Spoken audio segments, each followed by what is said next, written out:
దాని జోలు తీయడం కూడా నాకు ఇంట్రెస్ట్ లేదు వాస్తవం కాడికి. ఇంకొకటి ఏంటంటే కన్న ఊరు అంటే ఎవరికైనా ప్రేమ.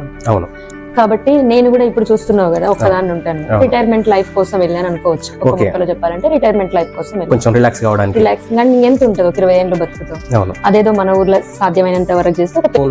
ఆ అమాయకమైన ప్రజల దగ్గర గమనించిన విషయాలు ఏంటి మేడం? అమాయకమైన ప్రజల దగ్గర గమనించిన విషయం ఏంటంటే సార్, వాళ్ళకి ఇప్పటికీ కూడా నాకు నిజంగా నాకు బుద్ధి ఉందా వీడియో చూడడానికి అనిపించింది. ఎందుకంటే ఒక్కసారి చూడండి, వాళ్ళ బలిదానాలు ఇచ్చిన తల్లు లేదు. ఓకే, లేకపోతే ఆ పెయిన్ భరించి స్టేట్ లో ఎంత తప్పు ఉందో కేసీఆర్ కుటుంబంలో అంత ఆస్తుంది. అదేం వాళ్ళు తెలంగాణ మీద నేను ఫస్ట్ నుంచి అంటాను, 25% పొలిటీషియన్ ఆస్తులు ఇస్తే బాగుపడిపోతుంది తెలంగాణని. నీకు నిజంగా చిత్తశుద్ధి ఉంటే నువ్వు తెలంగాణ మొత్తం ఇయ్యక్కర్. ప్రాణత్యాగాలు చేసిన పిల్లలు ఉన్నారు కదా, వాళ్ళ కుటుంబాలకు నీ ఆస్తి 25% ఇయ్యమ్మా చాలు. 75 నువ్వే తగలబెట్టుకో. మాట అడిగేవాడు లేకపోతే ఎకరాలు కబ్జా పెడతారు.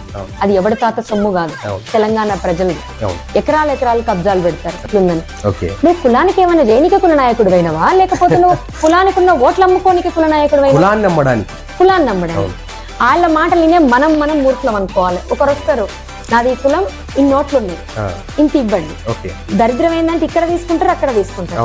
వాళ్ళకి అదొక బిజినెస్ అనేది. నాకు తర్వాత ఓహో రాజకీయం ఇంత దరిద్రంగా ఉంటదా ఇట్లు. ఫస్ట్ తెలంగాణ వచ్చినప్పుడు ఏమనుకున్నామంటే అమ్మయ్యా మన రాష్ట్రం మనకు వచ్చింది. మల్లారెడ్డి ఉన్నాడు, రైతు బంధు తీసుకుంటాడు, నాగార్జున తీసుకుంటాడు, మంచి ఎమ్మెల్యేలు తీసుకుంటారు, ఎమ్మెల్యే వైఫ్లు తీసుకుంటారు. వాళ్ళు వ్యవసాయం చేస్తున్నారా? నువ్వు ఎవరిని బలిపి నీకు ఇచ్చినావు రైతు బంధు? చారగొండ విలేజ్ నుండి చారగొండ మండలంలో ఎలాంటి సమస్య వచ్చినా లావణ్య గారు స్పందిస్తారా? తప్పకుండా. నేనేంటంటే గెలిచినోడికి సంతోషం ఇంత ఉంటది, ఓడినోడికి బాధ ఇంత ఉంటది. కాబట్టి సరే ఒక 2-3 నెలలు వదిలేద్దాం. న్యాయం నాకు ఇప్పుడు పెద్ద పనులు కూడా ఉన్న బిడ్డ యూఎస్ లో ఉంది.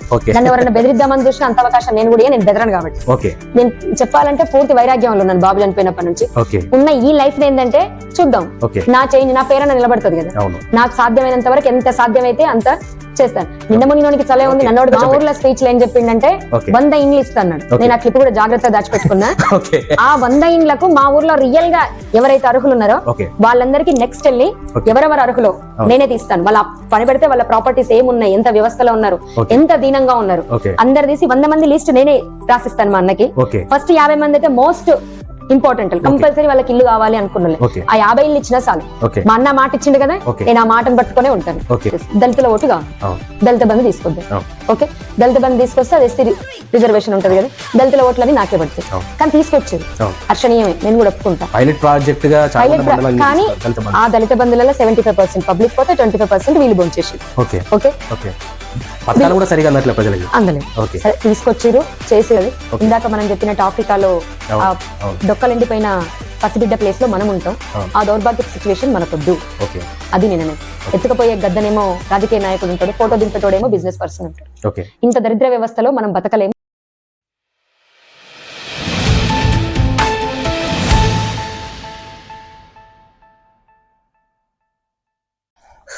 నమస్తే, వెల్కమ్ టు సత్యనేత్రం. సత్యాన్ని మాత్రమే చూపించే నేత్రం. స్థానిక సంస్థల ఎన్నికల్లో గెలిచిన వాళ్ళు సంబరాలు చేసుకుంటే ఓడిపోయిన వాళ్ళు ఏడ్చుకుంటూ కూర్చున్నారు. అలా కాకుండా ఈ సమాజానికి ఓటర్లకు ఒక బుద్ధి చెప్పాలి, ఈ రాజకీయాలు ఎలా ఉంటాయో ఒకసారి చూద్దామని వచ్చిన లావణ్య గారికి ఏమి ఎదురైంది, వాళ్ళు ఫ్రస్ట్రేటెడ్గా ఓటర్లను మందు తీసుకున్నారు, డబ్బులు తీసుకున్నారు అని క్వశ్చన్ చేయడానికి వాళ్ళు ఏ విధంగా ఆ క్వశ్చన్ తీసుకున్నారు ఒకసారి అడిగి తెలుసుకునే ప్రయత్నం చేద్దాం. నమస్తే మేడం. నమస్తే సార్. బాగున్నారా? ఎట్లా ఉందండి కొత్త సర్పంచుల పాలన, ఇదంతా ఎట్లా ఉంది? ఇంకా అబ్జర్వ్ చేయలేదు కదా. ఇంకా అబ్జర్వ్ చేయలేదు. మీ కుటుంబ నేపథ్యం ఏంటి మేడం? చారగొండలో పుట్టి పెరిగాను. ఓకే. గుట్టల పెళ్లికి ఇచ్చారు, హైదరాబాద్ లో సెటిల్ అయ్యాను. ఓకే, అంతే. పిల్లలు మేడం? పాప బాబు లేడు. ఓకే. ఇంకా అవన్నీ ఎందుకులే కానీ పాప యుఎస్ లో ఉంటారు. ఓకే. బాబు పేరు మీదనే ట్రస్ట్ పెట్టిరు, కొన్ని లక్షల రూపాయలు ఖర్చు పెట్టి ప్రజలకు సేవ చేసిరు. అయినా కూడా అన్ని లక్షలు ఏం కాదు, దాదాపు ఒక 9 lakhs అవ్వచ్చు. 9 lakhs కొన్ని లక్షలు కాదా మేడం? 9 lakhs దాకా ఖర్చు పెట్టి ప్రజలకు సేవ చేసిరు. కన్న ఊరికి సేవ చేయాలనే ఉద్దేశంతో సేవ చేసిరు. ఆ సేవ నన్ను ఆదరిస్తుందని సర్పంచ్ గా నిలబడ్డారు, గెలవలేకపోయారు. ఏ విధంగా ఫీల్ అవుతున్నారు? ఒక్కటి చెప్పనా నాన్న, నేను పెట్టింది కూడా మొత్తం మా ఊర్లో కాదు. ఫస్ట్ ఆఫ్ ఆల్ ఒకటి, సేవకి ఓటింగ్ కి సంబంధం లేదు. అది నా సిద్ధాంతానికే విరుద్ధం.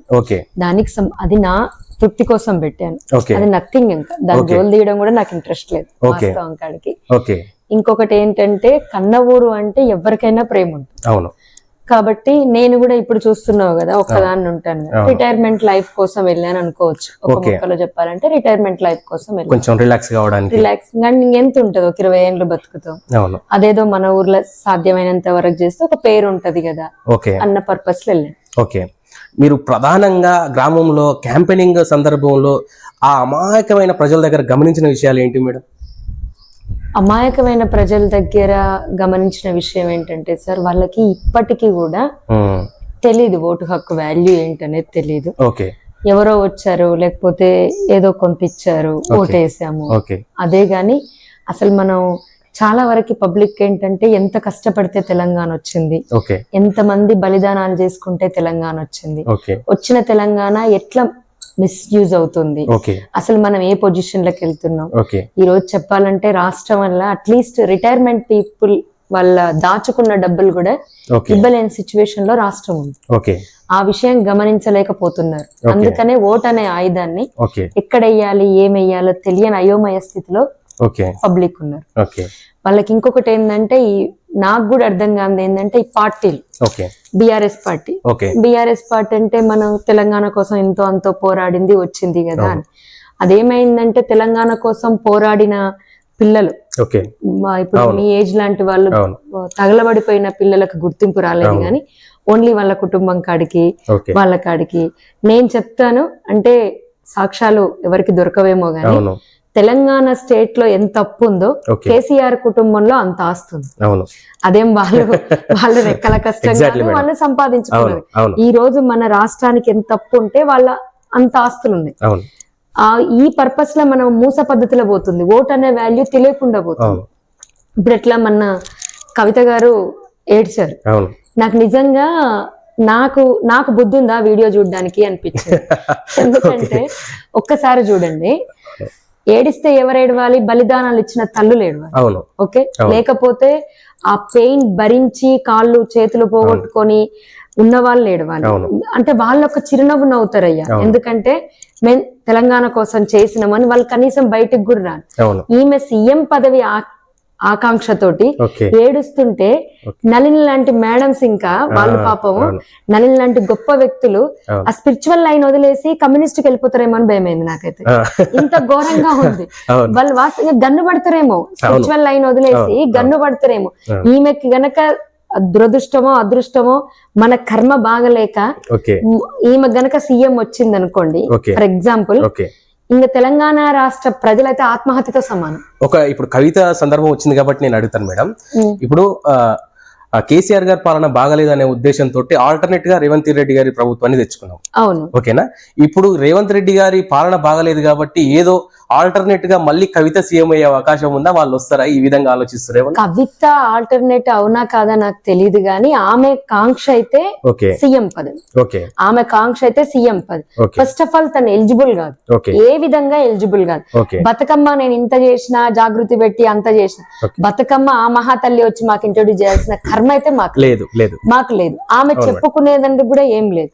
ఆమెకు నిజంగానే అంత చిత్తశుద్ధి ఉంటే తెలంగాణ మీద, నేను ఫస్ట్ నుంచి అంటాను 25% పొలిటీషియన్ ఆస్తులు ఇస్తే బాగుపడిపోతుంది తెలంగాణని. నీకు నిజంగా చిత్తశుద్ధి ఉంటే నువ్వు తెలంగాణ మొత్తం ఇయ్యక్కర్లేదు. ప్రాణత్యాగాలు చేసిన పిల్లలు ఉన్నారు కదా, వాళ్ళ కుటుంబాలకు నీ ఆస్తి 25% ఇయ్యమ్మా చాలు. 75 నువ్వే తగలబెట్టుకో. ఈ మాట 75% మీ దగ్గరనే పెట్టుకోండి. అది మీ కష్టార్జితం కాదు. ముమ్మాటికి చెప్తున్నానన్నా, అది ఆమె కష్టార్జితం కాదు, వాళ్ళ అయ్య కష్టార్జితం కాదు, వాళ్ళ పుట్టింటోళ్ళు ఇచ్చిన భరణం కాదు. ఇవాళ బీఆర్ఎస్ పార్టీ ఇచ్చిన పదవే నాకు వద్దు అన్నామే, బీఆర్ఎస్ పార్టీలో ఉండి సంపాదించిన ఆస్తి ఎక్కడ? నువ్వెందుకు ఉంచుకుంటావు?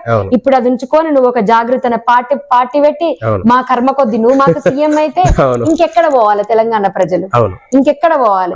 కనీసం ఓటేతామంటే కూడా ఆడ ఇంకా నోటా అన్న ఆప్షన్ ఇచ్చింది కాబట్టి దానికి వేయాల్సిందే వస్తుంది తప్ప, ఇంకా మీలాంటి వాళ్ళు కూడా వచ్చి కన్నీళ్లు పెట్టేసి మేం త్యాగాలు చేసినామంటే మాకు బుద్ధి ఉండాలి. మళ్ళీ చెప్తున్నా, తెలంగాణ ఆడబిడ్డగా నాకు బుద్ధి ఉండాలి ఆమె వీడియో చూడాలంటే. ఇది నాకు అనిపించింది. వాళ్ళ అనవసరమైన కన్నీళ్లు మనం చూసి బాధపడాల్సి వస్తుంది. దేనికి ఏడుస్తుంది ఆమె? నాకు నిజంగా అనిపించింది నాన్న, దేనికి ఏడుస్తుంది మేడం? ఈ సందర్భంలో ఎగ్జాక్ట్ గా ఆమె ఏడుస్తుంది అక్కడ. ఆ ఏడుపును పక్కన పెడితే సరే, ఆ ఏడుపును కొద్దిగా ఒక నిమిషం అక్కడ పక్కన పెడితే మీరు ఒక గొప్ప మాట అన్నారు మేడం. ఆ నుదుటికి పెట్టాల్సిన బొట్లు గడపకు పెట్టి ఓట్లు అడగాల్సి వస్తుంది అని అన్నారు. ఈ బాధలు ఎవరు చూడాలి మేడం? ఈ కవిత గారికి తెలియదు ఈ ప్రాబ్లమ్స్ అన్ని? ఆమె ఇప్పుడు ఏమంటది, మహిళకి ఎక్కడ ఏమంటారు వాల్యూ లేదు, ఎక్కడ రిజర్వేషన్ అమలు అయితే. ఇన్నేళ్ళు ఏం చేసింది అన్న? 10 సంవత్సరాలు ఏం చేసింది? నీకు ఇప్పుడు సీఎం పదవి కావాలి, మీ అన్నకు కావాలి, నీకు కావాలి. ఇప్పుడు మీ ఇద్దరిట్లో ఎవరికో ఎవరికి కావాలి, అన్నకెందుకు నాకే కావాలన్న ఉద్దేశం ఉన్నప్పుడు నువ్వు ఇప్పుడు వచ్చి ఇప్పుడు మహిళలు గుర్తుకొస్తురా నీకు? నువ్వు మహిళలకు అణచివేస్తురంటే నాకు సిగ్గైతుంది నిజంగా. ఆమంటుంటే ఇన్ని రోజులు ఏమైంది? ఇప్పుడు వచ్చింది దాని జ్ఞానం. ఈ ఎలక్షన్ల మూమెంట్ లో ఒక ఆయన, నేను ఒక ఊర్లో చూసిన సందర్భంలో ఒక ఆయన ఆల్రెడీ స్టంట్ వేసుకున్నాడు హార్ట్ కి. దాని తర్వాత ఈ ఎలక్షన్ లో పంచిన మందు బీర్లు అడ్డగోలుగా తాగి లాస్ట్ కి ప్రమాణ స్వీకారం రోజు చనిపోయాడు. ఆయనకి ఒక 2 కొడుకులు, భార్య. వాళ్ళ కుటుంబ పరిస్థితి ఎట్లా గడుస్తుంది, వాళ్ళ ఫ్యూచర్ ఏంటి, ఆ పిల్లలకు ఒక తండ్రి లేకుండా పోయిండు. ఇలాంటి తాగుబోతు ఎలక్షన్ల గురించి మీరు ఏం చెప్పదలుచుకున్నారు ఈ సందర్భంగా? తాగుబోతు ఎలక్షన్లు అనే కన్నా తాగుబోతు పద్ధతి గురించి చెప్పడం బెటర్ ఏమో వాస్తవం కాడికి. ఎలక్షన్లు 5 ఏళ్లకు ఒకసారి వస్తుంది. 5 ఏళ్లకు ఒకసారి ఈయనకి గెలవాలని ఉంటది. ఆయనకి సరే ఓటేద్దాము తాపిండు కదా అని చెప్పి వేస్తారు. ప్రజలు కొంతమంది ఏమో డిసైడ్ అవుతారు నాన్న ఎవరికి వేయాలి ఏంది అనేది, కొంత పర్సెంట్ డిసైడ్ అవుతారు. కొంత పర్సెంట్ ఎట్లుంటారంటే ఓటు వాల్యూ తెలియదు, ఓటు ఎవరికి వేస్తున్నామని తెలియదు, ఏ వాల్యూ తెలియదు. ఇంకొకటి ఏంటంటే కొందరికేమో పార్టీల పిచ్చి, కులాల పిచ్చి, మతాల పిచ్చి అన్ని నడుస్తాయి. అక్కడ పర్సన్ అని చూడరు. ఈ మంది ఎఫెక్ట్ ఎట్లుంటదంటే 40% కవర్ చేస్తుంది. 40% కవర్ చేస్తుంది. నువ్వు పెద్దగా ఏం కష్టపడక్కర్లే, నేను ఇది చేస్తాను అది చెయ్యను, నేను ఇట్లా చేస్తా అట్లా చేస్తా అని మేనిఫెస్టోలు ఏవి విడుదల చేయక్కర్లేదు. మందు రోజు ఒక 4 రోజులు 5 రోజులు కంటిన్యూగా పంపినమంటే మరి అది మందుకున్న విశ్వాసమా మనిషికున్న విశ్వాసమా నాకు తెలియదు. తాగినమంటే వాని సొమ్ము నాకెందుకని ఓటేస్తారు. ఇది తెలంగాణలో అక్కడక్కడ వింటున్నదే చూస్తున్నదే ఓపెన్ సీక్రెట్. తాపుతూనే ఉంటారు. 4 పోయి ఒక లీడర్ వస్తుండు అంటే ఆయన మనకి ఏం చేస్తుండు ఊరుకు అనేది ఆలోచించాడు. వచ్చిర్రంటే ఒక 10,000 పెట్టి మందు దాపిండా పోయిండు, అప్పుడు లీడర్ అవుతాడు. అంతే. వాడికి ఏ క్వాలిఫికేషన్స్ ఉన్నాయి, ఏమున్నాయి, ఏంది ఎవ్వరికీ అవసరం లేదు. వచ్చిండా 10,000 మందు దాపిండా, 20,000 మందు దాపిండా, అయిపోయి వాడు పెద్ద లీడర్ రా అంటే. ఆ మందు దాపేదాడు ఏమైతుంది అంటే చుట్టూ తిరుగుతారు, ఆయన లీడర్ అయిపోతాడు. నీకు స్పెషల్ క్వాలిఫికేషన్స్ అంటూ ఏవీ లేదు.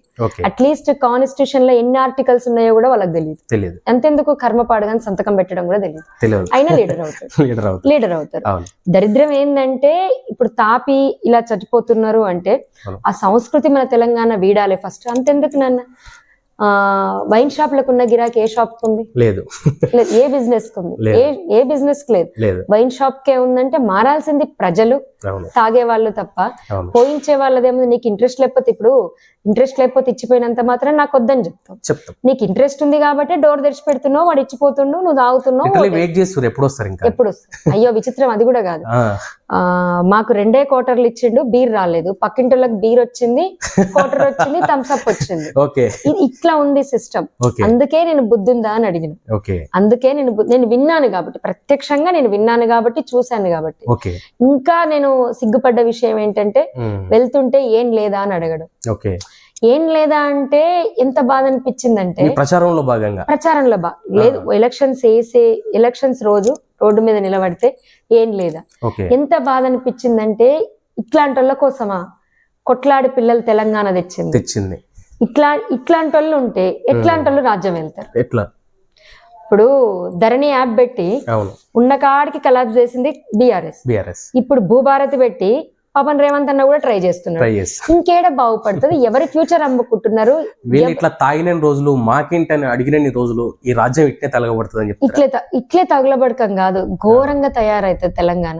ఇప్పటికైనా తెలంగాణ వీళ్ళకి ఎవరికి కనపడతలేదా లేకపోతే ఆలోచిస్తలేరా గానీ ఇంతవరకు దిగజారిందంటే తెలంగాణ రాష్ట్రం ఎకనామికల్ గా రిటైర్మెంట్ పీపుల్ కి పెన్షన్ ఇవ్వకపోతే అసెంబ్లీ ముట్టడి వరకు వెళ్ళిపోతున్నారు.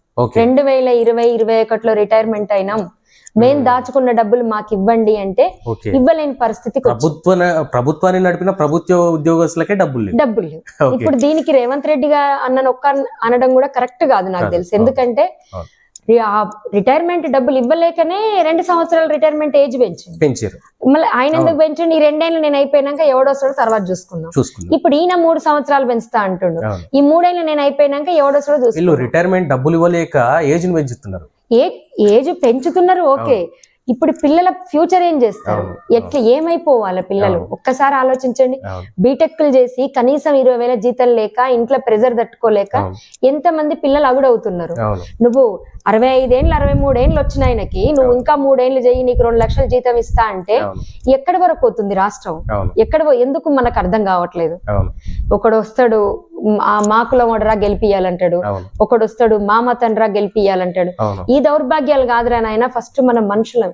నేను కోరుకునేది ఏంటంటే బెట వాస్తవం కాడికి చెప్తున్నా, కార్పొరేటర్స్ ఏమో పాలిటిక్స్ చేసే వాళ్ళని కంట్రోల్ చేస్తున్నారు పూర్తిగా, వాళ్ళ రిమోట్లు వీళ్ళు ఆడుతున్నారు అంతే. వీళ్ళేమో ప్రజల్ని మనుషుల్లా భావించకుండా జస్ట్ ఓటర్లా భావిస్తున్నారు. వీళ్ళు తెచ్చే స్కీములు కూడా ఎట్లుంటాయంటే, ఇవి ఇస్తే ఓటర్లు వేస్తారు, ఈ ఫ్రీ ఇస్తే ఓటర్లు వేస్తారు, ఇవి ఇస్తే ఓటర్లు వేస్తారు. ఇప్పుడు ఏమంటారు, రైతు బంధు పెట్టి నేను తప్పనను. ఎంతమంది రైతులకు ఉపయోగపడుతుంది? 10% రైతులకే కరెక్ట్ ఉపయోగపడుతుంది, 90% పెత్తందారులకే.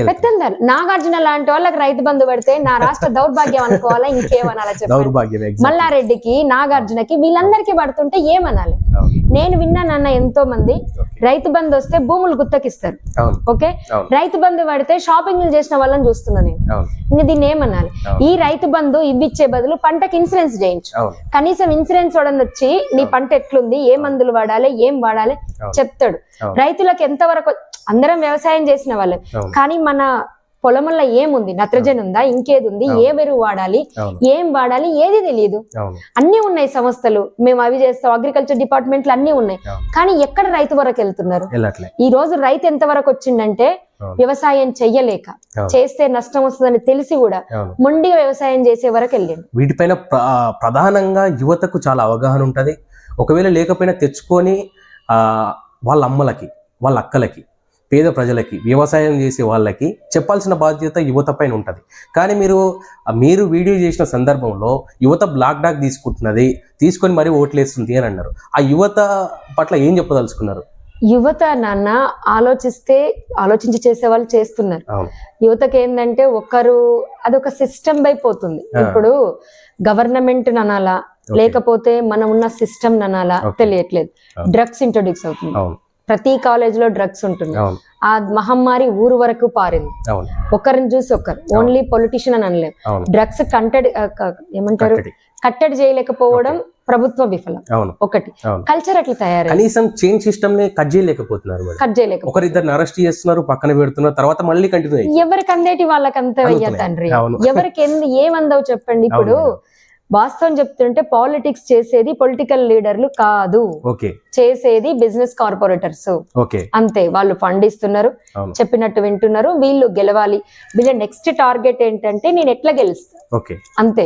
ఇప్పుడు చూడండి, మూసి ప్రక్షాళన అంటారు. రేవంత్ అన్నకు అదంత అవసరం అయ్యింది, కానీ ఒక్క మాట నాకు తెలిసిన కాడికి ఎడ్యుకేషన్ అండ్ హెల్త్ ఈ 2 ఫ్రీ ఇవ్వు, నువ్వే ప్రక్షాళన చేయాల్సిన అవసరం లేదు.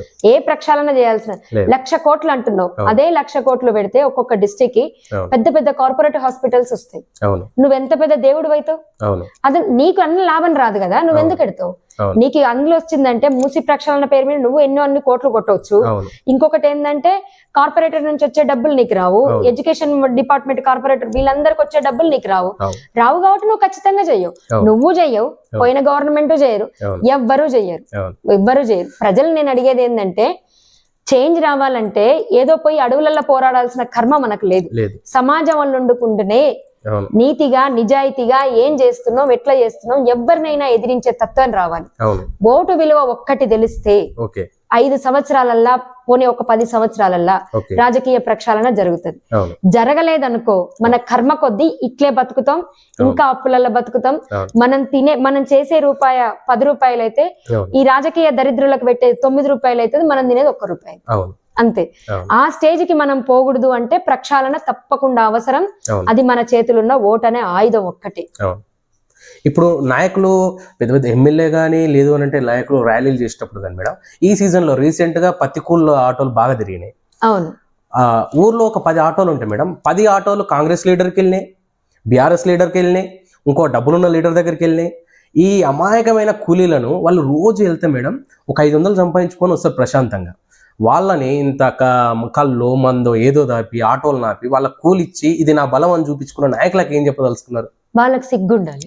ఓకే, ఒక్క ముక్కలో చెప్పాలంటే వాళ్ళకి సిగ్గుండాలి. ఓకే, నేను చూసిన కాడికి ఓకే, ఎమ్మెల్యే అన్న ఒక రోజు ర్యాలీ పెట్టిండు, అవును, ఒక్కరు కూడా పోలేదు. నేను మళ్ళీ చెప్తున్నా, ఒక్కరు స్వచ్ఛందంగా పోలేదు. ఓకే, ఆ పార్టీలో పనిచేసే ఒక 5-6 మంది కార్యకర్తలు తప్ప ఓకే, అందరూ పత్తికూలీల ఆడపిల్లలను తీసుకుపోయారు. దరిద్రం ఇంకోటి ఏంటంటే 500 ఇచ్చిర్రు, బీర్ ఇచ్చిర్రు, అన్నం పెట్టిర్రు, తీసుకుపోయారు, ఓకే, చేసుకో. అదే రోజు బీఆర్ఎస్ లీడర్ తీస్తే అండ్లకి పోయారు, ఓకే, అండ్లకి ఇంకా వాళ్ళు ఒక స్టెప్ ముందుకేసి ఓకే, వాళ్ళు ఇచ్చే 500 మేమే ఇస్తాం, ఈడికే రండి, అంతే, 1000 రూపాయలు. అప్పుడు వాల్యూ ఏంటంటే 1000 రూపాయలు. 1000 రూపాయలు. ముఖ్యంగా నేను అనేది ఏంటంటే లీడర్లకి 5 ఏళ్లకు ఒకసారి వచ్చే ఎలక్షన్లప్పుడే మీ వాల్యూ తెలుస్తుంది. 5 ఏళ్ళు అయితే వాళ్ళు మనల్ని బతికిస్తలేరు కదా. వాళ్ళు ఇచ్చే పనికి మాలిన 500, 1000 రూపాయలు ఏ మాత్రం లెక్క. పోకపోతే నిజంగా లీడర్ కి బుద్ధి వస్తుంది. ఆయన ఇప్పుడు లీడర్ల షోక్ ఏంటి, నేను తిరిగితే నా ఎమ్మటి 100 మంది రావాలి. ఆ 100 మంది రాకపోతే బుద్ధి వచ్చి కనీసం మంచి పనులు చేయడానికన్నా ముందుకు వస్తారు. అది రాకుండా చేసేది కూడా మనమే కదా. ఆవిడ ఇచ్చే 1000 రూపాయలు ఏదో ఇస్తుండంటే, 500 ఏదో ఇస్తుండంటే మనం పోతే బుద్ధి మనకే కదా ఉండాలి. అందుకే బుద్ధి ఉందా అని అడిగిన నేను. నేను గమనించిన విషయం ఏంటంటే madam, last 12 years back 7 years back కూడా ఎలక్షన్స్ జరిగినాయి, సర్పంచ్లు అయ్యారు. అప్పుడు సర్పంచ్లు అయినప్పుడు యథావిధిగా ఇప్పుడు ఉన్న ఆధునిక కాలంలో ఎంత అంగరంగ వైభవంగా జరగకపోవచ్చు, ఫోన్లో ఇవన్నీ అయినాయి కాబట్టి అప్పుడు జరిగినంత వరకు జరిగినాయి. అప్పుడు జరిగినా కూడా కొత్త సర్పంచ్లు వచ్చినా కూడా చారగొండ మండలం, ఆమన్గల్లు, కడతాలు, మాడుగుల మండలం, ఈ మండలాల ఈ ప్రజలతోటి, పేద ప్రజల డబ్బులతోటి సాగర్ హైవేలో ఉన్న తుర్కెంజాల్ నుంచి కర్మన్ఘట్ సాగరింగ్ రోడ్కు ఉన్న హాస్పిటల్స్, ప్రైవేట్ హాస్పిటల్స్ బీభత్సంగా బతుకుతున్నాయి మేడం. అప్పటి నుండి ఇప్పటి వరకు ఏమీ మారలేదు. మళ్ళీ ఇప్పుడు ఏం మారుతాయి, ఏం మారబోతున్నాయి? హాస్పిటల్ అంటే నాన్న ఒక్కటి, ఇక్కడున్న హాస్పిటల్స్ అన్ని బతుకుతున్నాయి అంటే లోపల ఎవరో ఏజెంట్ ఉంటాడు. ఓకే, వాడికి ఏదో రోగం వస్తుంది. ఈజీ బిజినెస్ అంటే ఎంత బాగా సంపాదించవచ్చు అంటే ఊరుకు 3-4 పెట్టుకుంటాడు. ఓకే, ఇప్పుడు సాగర్ రోడ్డు మీద బతుకుతున్న హాస్పిటల్స్ అన్ని ఒకటే జనరల్ డాక్టర్ ఉంటాడు.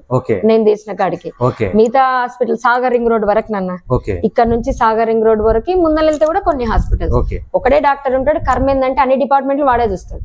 మార్నింగ్ 7 గంటలకు మొదలు పెట్టుకుంటే 10 గంటల వరకు అన్ని, ఈ డిపార్ట్మెంట్ ఆ డిపార్ట్మెంట్ కాదు, అన్ని డిపార్ట్మెంట్లు వాళ్ళే, ఆయనే చూస్తాడు.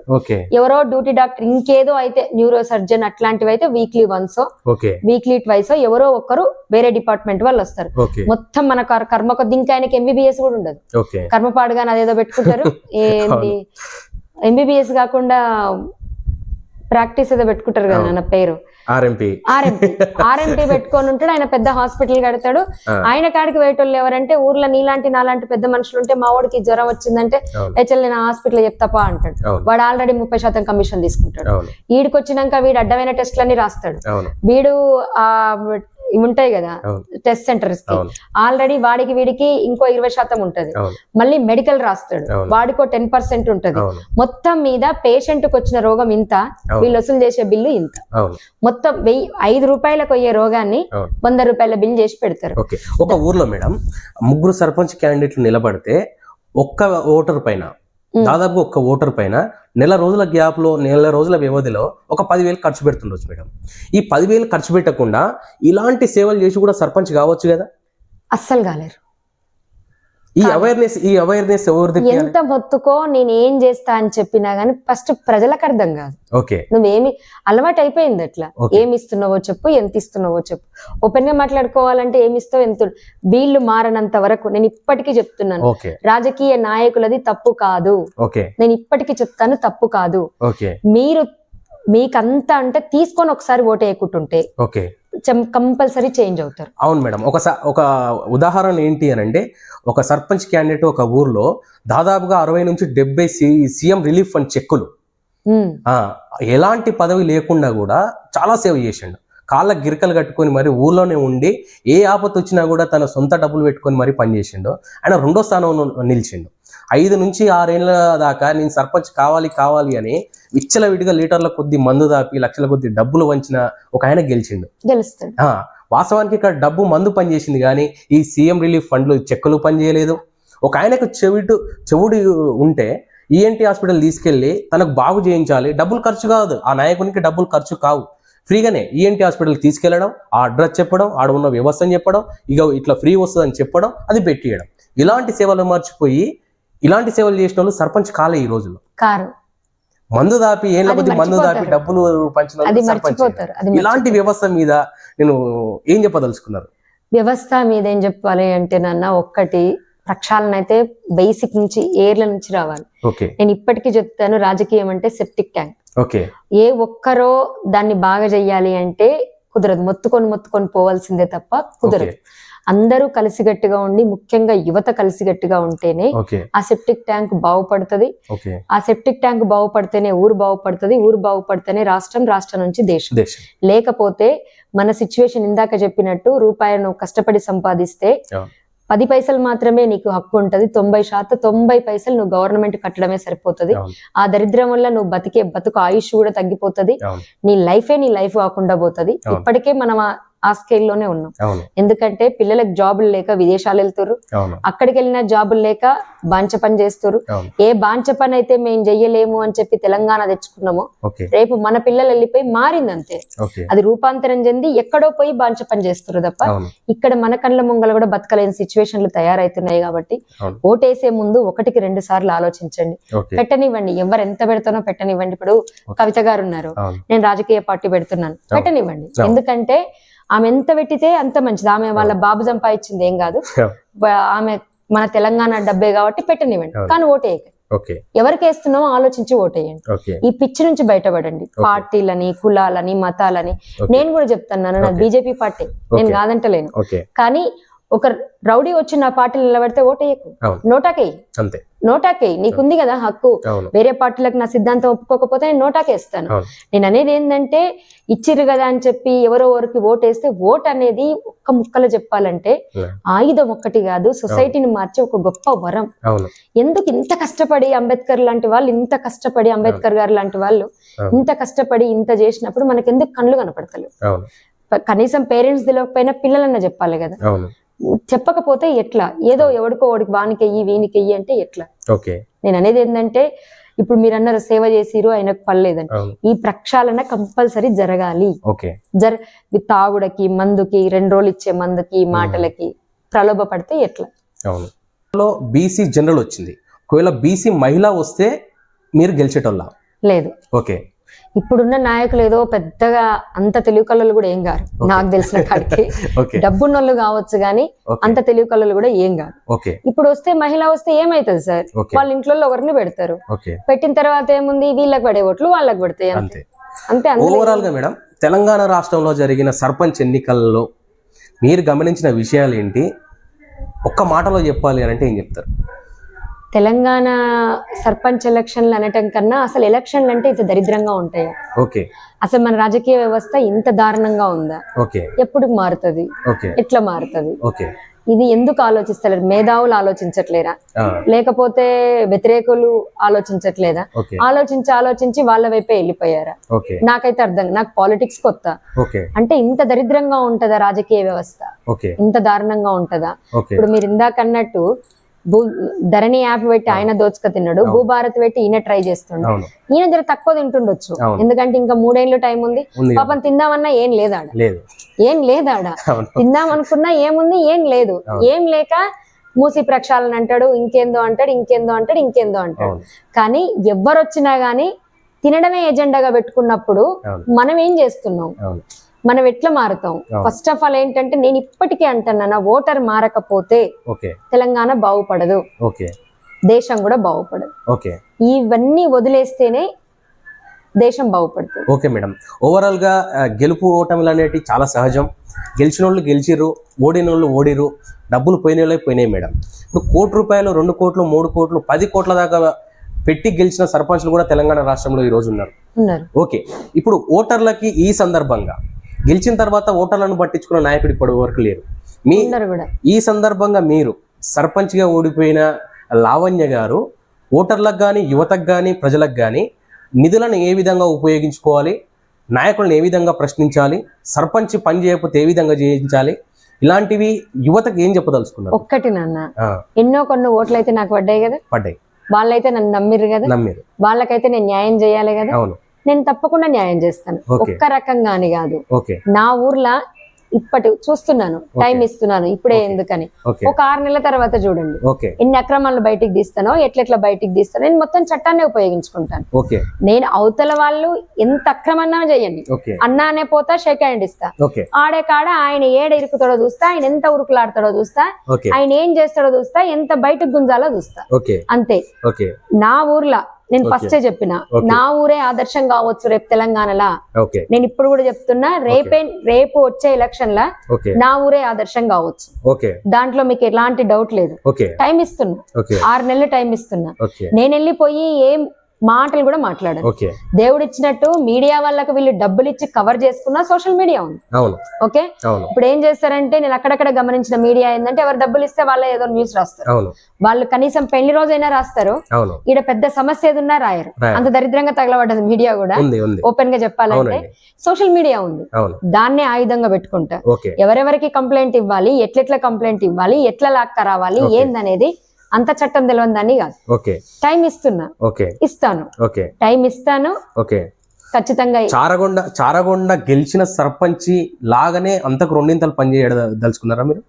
ఖచ్చితంగా. ఓకే. ఆయన ఇప్పుడు గెలిచిన సర్పంచ్ గారు కరెక్ట్ గా పనులు చేసుకుంటూ పోతే, ఎవరైనా కరెక్ట్ ఉన్న వ్యక్తుల దగ్గరికి మనం ఎందుకు వెళ్తాం?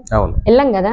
గ్రామ సభ ఇట్లా పెట్టిరు, ఇప్పుడు సెంట్రల్ ఫండ్ 1 కోటి పైన వస్తుంది మాకు, వాస్తవం కాదు. ఇప్పుడు మేబీ ఇంకొక 5-6 రోజుల్లో 1 కోటి పైన వస్తుంది. తర్వాత ఇంకా మార్చ్ లో మళ్ళా ఒక 50 లక్షలు వస్తుంది. ఇవన్నీ దేనికి పెట్టిరు? అందులో కూడా ఏవో లెక్కలు ఉండొచ్చు. చిన్న బల్బు పెట్టి 600 అంటే, ఆ బల్బు తీసి కూడా పెడతా, ఈ 600 అంట ఇట్లుంటదంట అని ఖచ్చితంగా పెడతా.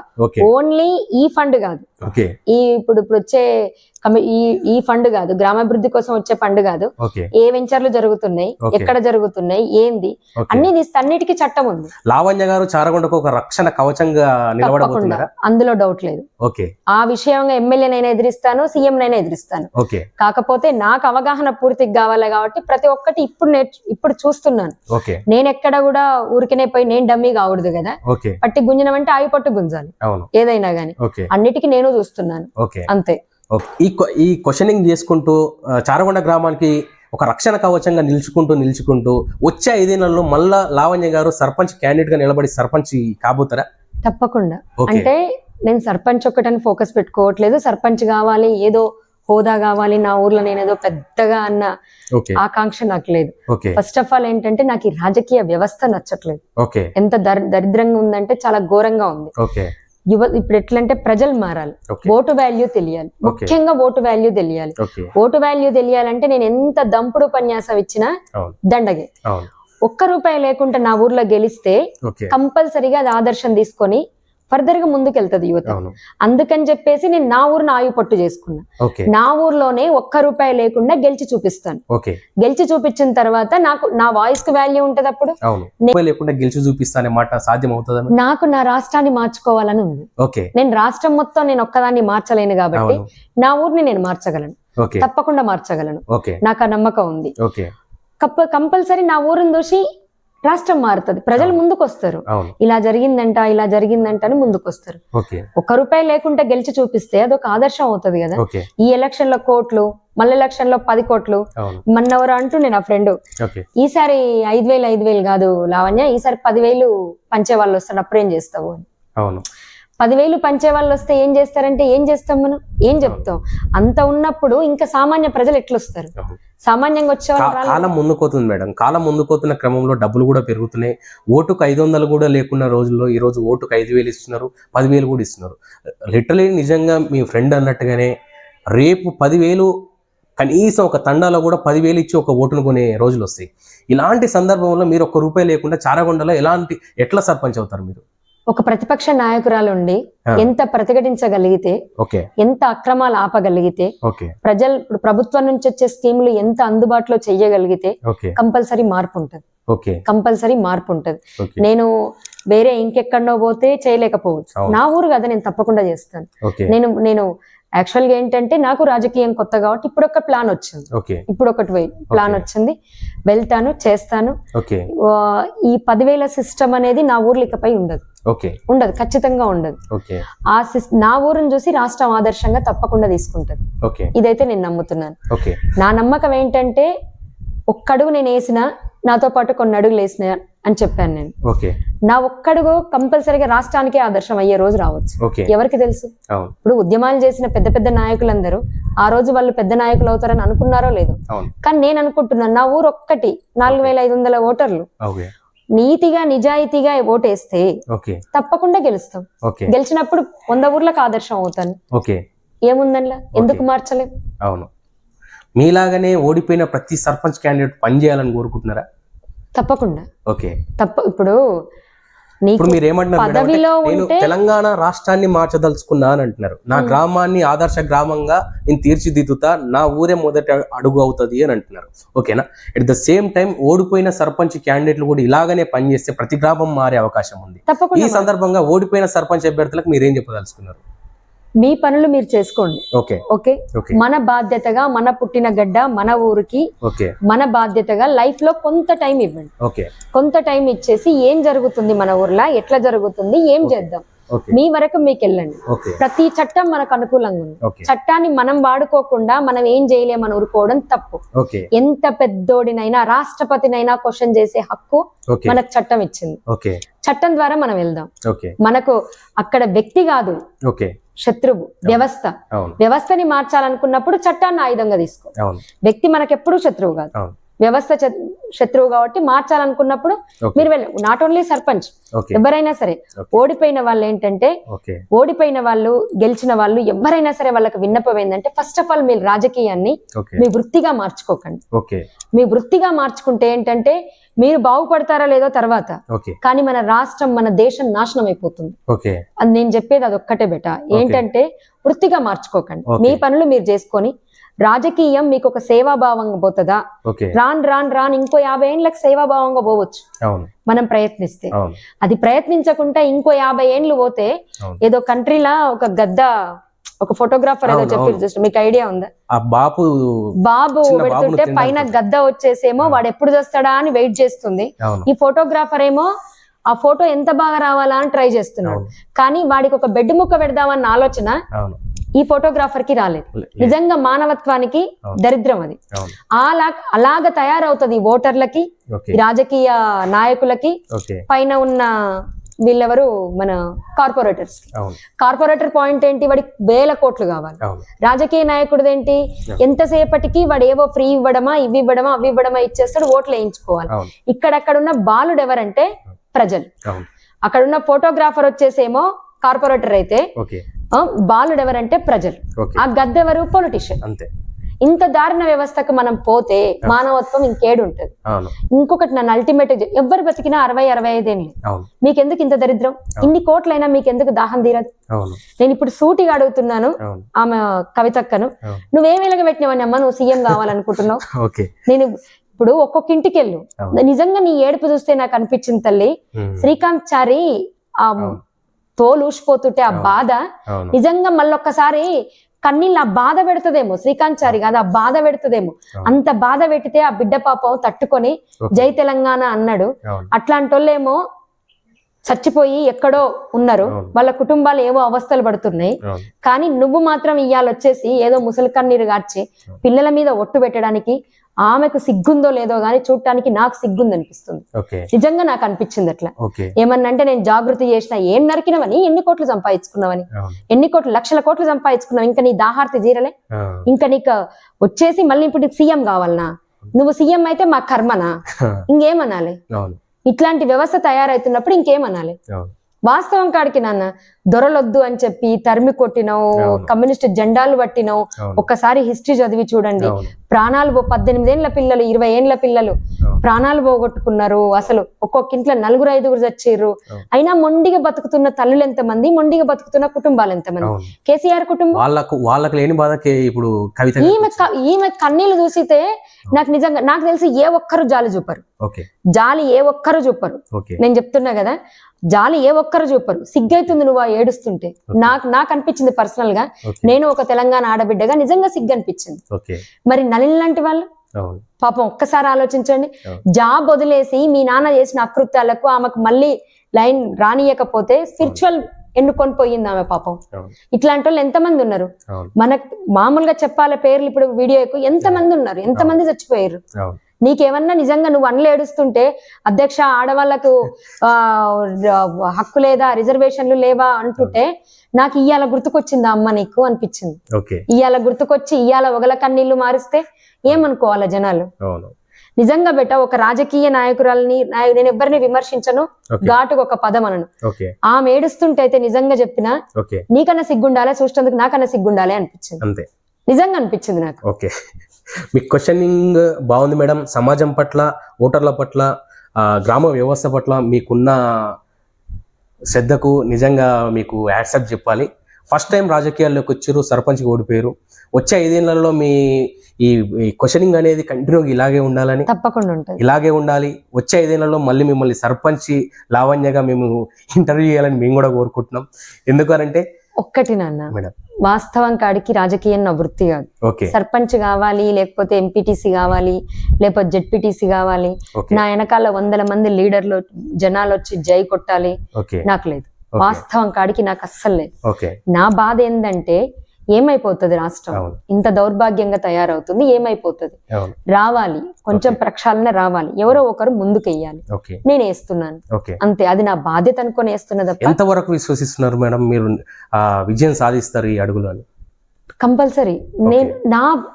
నేను ఎంచుకున్న మార్గం ఒక్కటేంటంటే, మీకు దమ్ముంటే నాలా గెలవండి, నేను నా ఊర్లో గెలిచిన అని చెప్పి నేను నైతికంగా గెలిచిరు. ఈ రోజు నైతికంగా ఈ రోజు గెలిచిరు మీరు. గెలిచా అంటే నేను ఒకవేళ మామూలుగా చెప్తున్నాను అన్న, ఆ రాజకీయ వ్యవస్థ ఎంత దుర్బలంగా ఉందన్న విషయం నాకు తెలియదు. నాకు నిజంగా తెలియదు ఎంత దుర్బలంగా ఉందంటే ఘోరంగా ఉంది. ఎక్కడో ఏదో ఇక్కడొచ్చి భూములు ఆక్యుపై చేసుకుంటారు, ఊర్లలో భూములు ఆక్యుపై చేసుకుంటారు. అడిగేవాడు లేకపోతే ఎకరాలు కబ్జా పెడతారు.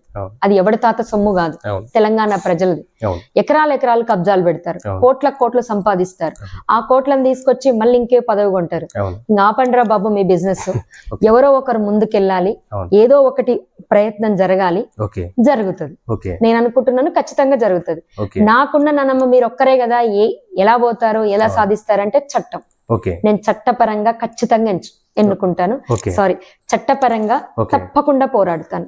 ఎంత నన్ను పిచ్చిది అన్నా సరే ఆ పిచ్చిలో నుంచే న్యాయం తీసుకొస్తాను. మేడం, నేను ఒకటి బాగా అబ్జర్వ్ చేస్తున్నా. దాదాపు 20 నిమిషాల నుంచి మాట్లాడుతున్న క్రమంలో నేను అబ్జర్వ్ చేసింది ఏంటి అని అంటే, మీరు సర్పంచ్గా పోటీ చేసి ఓడిపోయి ఉన్నారు. ఓకే, మీరు మాట్లాడేది రాష్ట్రం చెడిపోతుందనే బాధ మీ కళ్ళలో కనిపిస్తుంది. ఇక్కడ ఊర్లో ఇంత దరిద్రమైన రాజకీయ వ్యవస్థ ఉందని ఒక బాధ కనిపిస్తుంది. మిమ్మల్ని సర్పంచ్ అయిన తర్వాత లేదు అని అంటే, ఈ సర్పంచ్ అయ్యే క్రమంలో గ్రామ స్థాయి రాజకీయాల్లో చూడొచ్చా, రాష్ట్ర స్థాయి రాజకీయాల్లో కూడా చూడొచ్చా?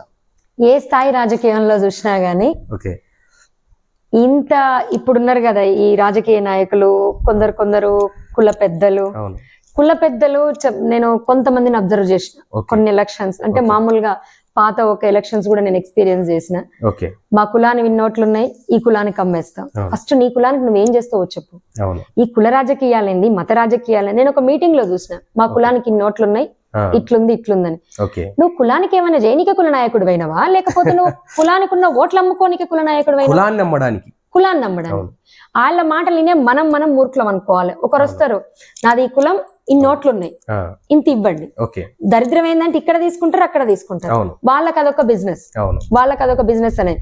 నాకు తర్వాత ఓహో రాజకీయం ఇంత దరిద్రంగా ఉంటదా, ఇట్లుంటదా, అందుకే మన బతుకులు ఇట్లున్నాయా, మారాలి కాబట్టి ముందడుగు వెయ్యాలి కాబట్టి వచ్చాను నేను. ఓకే తర్వాత కొన్ని ఇప్పుడు ఇదివరకంటే అంత ఇప్పుడు అబ్జర్వ్ చేస్తుంటే అవును. ఈ స్కాములు చూస్తుంటే వీళ్ళ స్పీచ్లు వింటుంటే ఓకే అయితే ఇంకా దరిద్రం, ఓకే ఇంకా నిజంగా దరిద్రం నాన్న. ఓకే ఇప్పుడు చూడండి,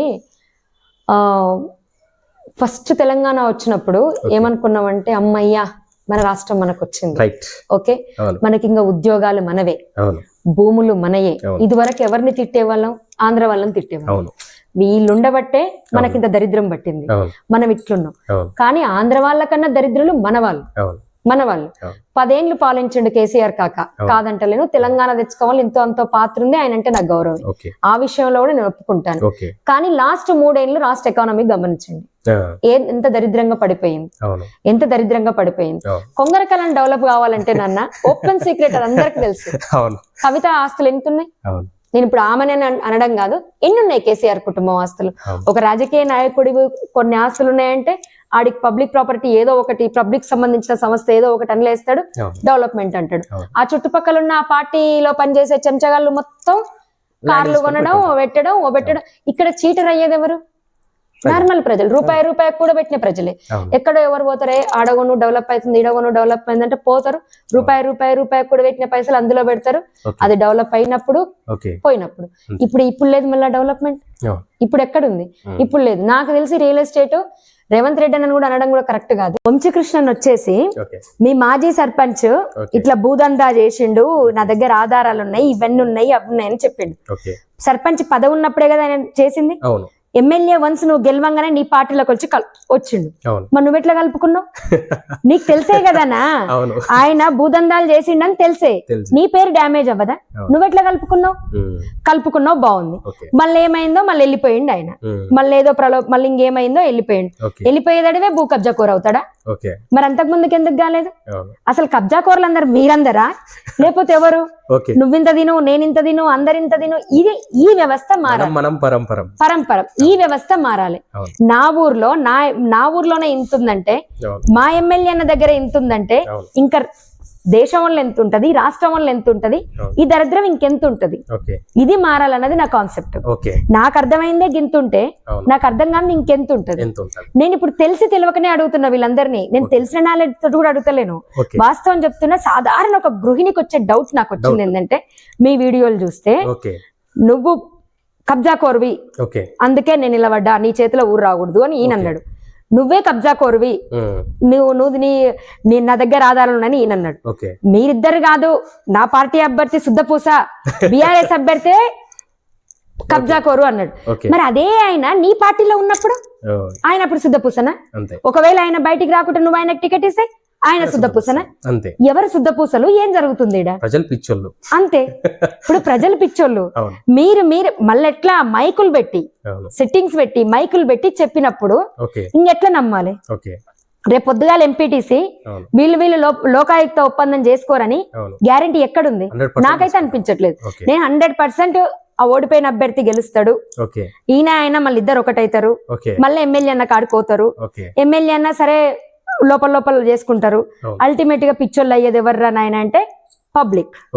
ఇది ఒకవేళ జనరల్ వస్తే ఖచ్చితంగా మీరు నిలబడతారు.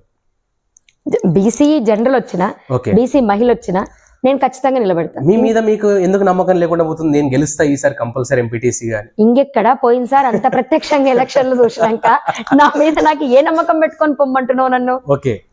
ఇప్పటికి లావణ్య గారికి ఒక ఫేమ్ వచ్చింది. ఎస్, లావణ్య గారి ఉద్దేశం ఇది, ఎలక్షన్ లో నిలబడడానికి ఆమె ఉద్దేశం ఇది, ఈమె ప్రజల కోసం వస్తుంది, సంపాదించుకోవడానికి రావట్లేదని ఒక వీడియో వదిలేదు. నా లోపం కూడా ఉంది. ఫస్ట్ నేను పోవాల్సింది ప్రజలకు, జరుగుతున్న అన్యాయాన్ని ఎండగట్టాలి. ఎంతటి వ్యక్తినైనా ఎదిరించే ధైర్యం చెయ్యాలి, చేస్తాను. సేవ చేసిన లావణ్య పోరాటం చేస్తుంది నమ్మలేకపోయారు. ఖచ్చితంగా. అంటే నాకు ఎక్స్పీరియన్స్ కాలేదు. వాస్తవం ఏంటంటే ఎవరికైనా ఒక బుక్ చదివితే ఎక్స్పీరియన్స్ వచ్చేది ఒక టైప్, కానీ ప్రత్యక్షంగా చూస్తే ఎక్స్పీరియన్స్ వచ్చేది ఒక టైప్. నాకు ప్రత్యక్షంగా వచ్చింది కాబట్టి ప్రక్షాళన ఈ విధంగా మొదలు పెడదాం అనుకుంటున్నా. సేవకి పాలిటిక్స్ కి ఇప్పటికీ చెప్తున్నాను సంబంధం లేదు. ఇంకా పని పడితే ఇదే సంబంధం అనుకుంటే నన్ను ఆ ఊర్లోనే చేయను సేవ, పక్కూర్లో చేస్తా, పోతే పోయింది, పక్కూర్లో చేస్తా. కానీ సేవకి పాలిటిక్స్ ప్రశ్నించే తత్వం అయితే నా ఊరు నుంచే మొదలు పెడతా. దానికి ఫస్ట్ మా ఎమ్మెల్యే ఇచ్చిన మాటే, ఓకే ఆ మాట మీదనే కట్టుబడి ఉంటా. ఓకే ఆ తర్వాత వీళ్ళు ఒకరికొకరు ఎందుకు చట్టాన్ని ఆశ్రయిస్తలేరో, ఓకే వీళ్ళు ఆశ్రయించకపోతే నేను ఆశ్రయిస్తా, ఓకే. అంతే. సర్పంచ్ ఎన్నికల సందర్భంగా చారగొండ మండలానికి లావణ్య గారు ఫైర్ బ్రాండ్ గా చెప్పుకోవచ్చు ఇప్పటి నుండి. ఇంకా రాలే ఆ స్టేజ్, వస్తుంది కదా మేడం? వస్తుంది. ఓకే ఎప్పుడు వస్తుంది అంటే వీళ్ళు చేసిన కుతంత్రాలకు వీళ్ళు చట్టాన్ని ఆశ్రయిస్తేనేమో ఓకే రెస్పెక్ట్ చేస్తా వీళ్ళని. ఓకే ఓకే, డెఫినెట్లీ తప్పే. ఓకే ఒక మొదటి పౌరుడు ఆయన పేరు మీద భూమి చేసుకోవడం తప్పకుండా చట్టరీత్యా తప్పు. ఓకే నీ దగ్గర ఆధారాలు ఉన్నాయి, ఓకే నువ్వు సభాముఖంగా చెప్పినావు, ఓకే కానీ చట్టాన్ని ఆశ్రయిస్తలేవు. ఓకే సో నీది తప్పే. అంతే నువ్వు వెళ్ళకపోతే నీ బదులు నేను వెళ్తాను. అంతే. నువ్వు రాజకీయంలో ఉన్నావు, అవును ఓకే, నువ్వు ఒక మాజీ ఎంపీటీసీవి, అవును వెళ్తలేవు, అవును కాబట్టి నేను వెళ్తాను, అవును. అప్పుడు ఫ్రైడ్ బ్రాండ్ అవుతాను. అంతే. ఇప్పుడు గెలిచిన సర్పంచ్ గారు కూడా ఎస్టీ భూమి చేసుకోవడం తప్పు. అవును ఓకే, అయ్యగారు భూమి అంటే ఇంకేదో ఆధారాలు చూపించు, కానీ ఎస్టీ భూమి చేసుకోవడం ఖచ్చితంగా తప్పు. ఓకే. నువ్వు అది ఫస్ట్ తెలిసి క్షమించడం నీ తప్పు, అవును ఇప్పుడు చట్టాన్ని ఆశ్రయించకపోవడం కూడా నీ తప్పే. అవును. అట్లాంటప్పుడు కంపల్సరీ మీ ఇద్దరి బాధ్యత నేను తీసుకోవాల్సి ఉంటుంది. అంతే మీకు కొంచెం టైం ఇస్తున్నా, అంతే. సరే చూద్దాం ఎంతవరకు. నేను దానికి టైం ఇవ్వడానికి ఏంటంటే నేను ఇప్పటికీ ఒప్పుకుంటాను, ఓకే ఎంత కాకుండా ఊరు ఆడపిల్లను కదా, అవును మీ బాధని చూడలేను, మీ సంతోషాన్ని కూడా ఎంజాయ్ చేస్తాను. ఓకే. కాబట్టి మీరిద్దరు ఎంత కొంచెం టైం తీసుకుంటారు, జాగ్రత్తగా పనిచేయండి సుమా అని చెప్పేసి చెప్పగానే చెప్తున్నారు వాళ్ళకి అనుకోవచ్చు, కానీ ఖచ్చితంగా చేయవలసిందే. మీరు ఇది వరకు జరిగిన ప్రతి పనికి చెప్పాల్సిందే. మీరు దాస్తారు, మీరిద్దరు అపోజిట్ అయితేనేమో బయటపడతారు, ఓకే మీ ఇద్దరు మంచిగా అయితేనేమో దోస్తారు, బాగుంది, దాస్తారు మళ్ళీ దోసుకుంటారు, మళ్ళీ ఇద్దరు దోస్తాని కడతారు, మళ్ళీ అంత చేస్తా అంటే అవతల ప్రజలు పిచ్చోళ్ళ? అంతే. ప్రజలేం పిచ్చోళ్ళు గారు.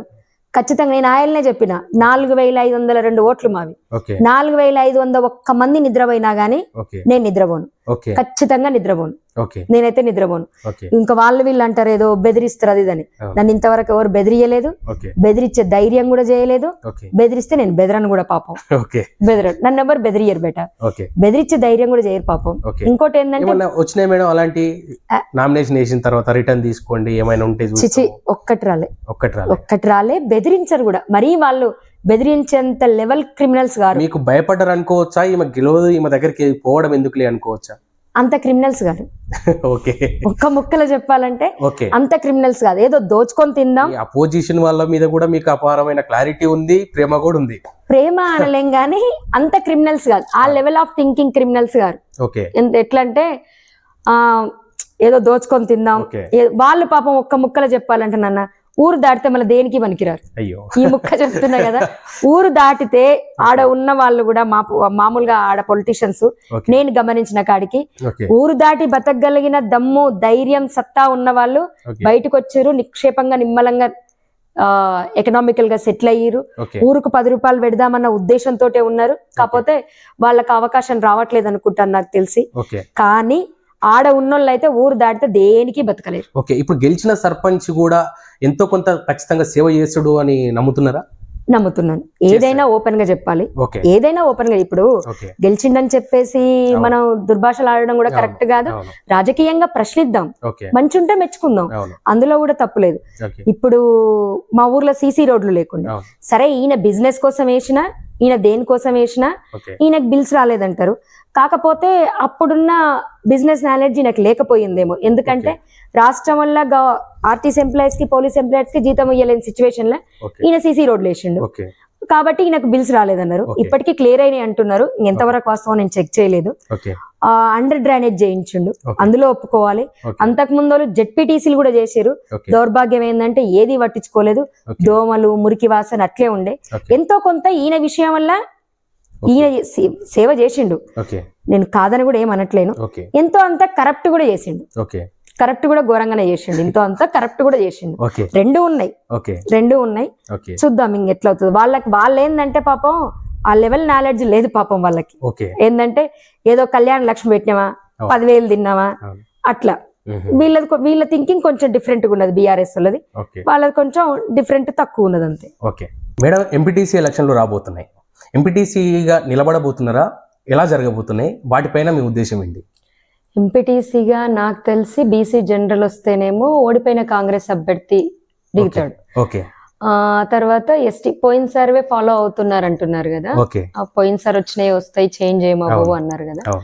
అట్లా అనుకుంటే ఎస్టీ ఒకటి ఉంది, ఓకే బీసీ మహిళ ఒకటి ఉంది. ఓకే ఆ ఒకటి ఉన్నందుకు చారగొండలో ఏమవుతుందంటే ఒకటి బీఆర్ఎస్ గెలిచే అవకాశం ఉంది, Okay. ఒకటి కాంగ్రెస్ గెలిచే అవకాశం ఉంది. ఓకే ఎట్లా గెలుస్తుంది అంటే నా అనాలిసిస్ చెప్తాను చూడండి. ఓకే కాంగ్రెస్ ఎవరైతే సర్పంచ్ అభ్యర్థి ఓడిపోయిండో ఓకే ఆయన ఎంపీటీసీ గెలుస్తాడు. ఓకే దానికి కారణం ఏంటంటే సింపతో అదో ఇదో కాదు, ఓకే ఇప్పుడు గెలిచిన అభ్యర్థి ఉన్నారు కదా, అవును. ఇప్పుడు గెలిచిన సర్పంచ్ గారు ఉన్నారు కదా, చచ్చినట్టు ఆయన గెలిపించుకుంటాడు, ఓకే ఖచ్చితంగా గెలిపించుకుంటాడు. ఓకే మళ్ళీ వాళ్ళు తెరచాటు స్నేహితులే ఇదివరకు, ఓకే ఇప్పుడు మళ్ళీ ఆ స్నేహ బంధం, ఓకే ఆ స్నేహ బంధం కాకపోయినా పాపం ఈయనకి ఆయనకి ఇద్దరికి ఖర్చు అయినాయి కదా, అవును అవన్నీ మళ్ళా కొంచెం మళ్ళీ లైన్లకు రావాలి అంటే అవును ఎమ్మెల్యే అన్నతోటి సత్సంబంధాలు కావాలి ఎవరికి, మన సర్పంచ్ గారికి అవును సత్సంబంధాలు కావాలి అంటే పాపం ఎమ్మెల్యే అన్న కూడా అడుగుతాడు కదా, అవును అయ్యా నాది కూడా ఒకటి గెలవాలి అనుకున్నప్పుడు ఖచ్చితంగా ఆయన గెలిపిస్తాడు. అవును ఎస్టీ కాబట్టి మా పెద్ద మరిపల్లికి కొన్ని ఊర్లు వస్తాయి, కొన్ని ఓట్లు వస్తాయి, మాది వస్తుంది కాబట్టి ఒకటి ఇది గెలుస్తాడు. ఓకే ఈసారి అల్టిమేట్ బక్రా ఎవరయ్యా ఉన్నారంటే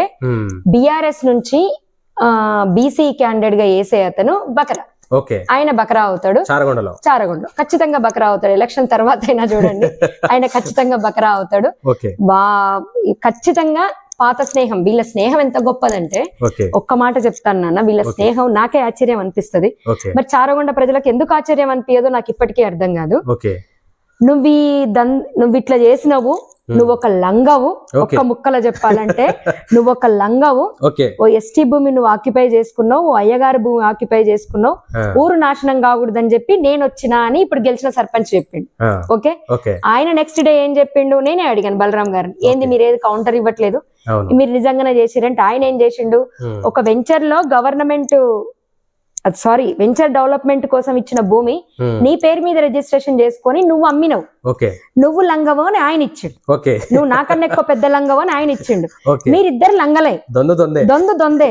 ఓకే కానీ మీరు ఇదివరకు ఎందుకు బయట పెట్టుకోలేదు ఇవి, ఓకే ఇదివరకన్నా బయట పెట్టుకోవాలి కదా, అవును అన్నేళ్ళు కలిసి ట్రావెల్ చేస్తారు, అవును మీరిద్దరు పోటీ పడదడవే లంగల్ అని చెప్పుకుంటారా, ఓకే మళ్ళీ ఇప్పుడు ఎందుకు సపోర్ట్ చేస్తలేరు, ఓకే ఇప్పుడు ఎందుకు సపోర్ట్ చేస్తలేరు, ఎమ్మెల్యే అంతటన్నా వచ్చే మీ మాజీ సర్పంచ్ భూ కబ్జా కోరు అవును నా దగ్గర ఆధారాలు ఉన్నాయంటాడు, ఓకే ఇప్పుడు సపోర్ట్ చేయడు. ఓకే ఈయన ఇప్పుడు గెలిచిన సర్పంచ్ ఏమంటాడు, నువ్వు నిలబెట్టిన అభ్యర్థి లంగా ఓకే భూదందాలు చేసి నా దగ్గర ఆధారాలు ఉన్నాయంటాడు, ఓకే ఇప్పుడు సపోర్ట్ చేయడు. ఓకే ఈయన కాంగ్రెస్ ఆయన చెప్తాడు, బీఆర్ఎస్ అభ్యర్థి లంగా నా దగ్గర ఉన్నాయి చూడు ఆధారాలను, సోఫాలో కూర్చొని నా లెక్కనే ఇన్ని చూపిస్తాడు.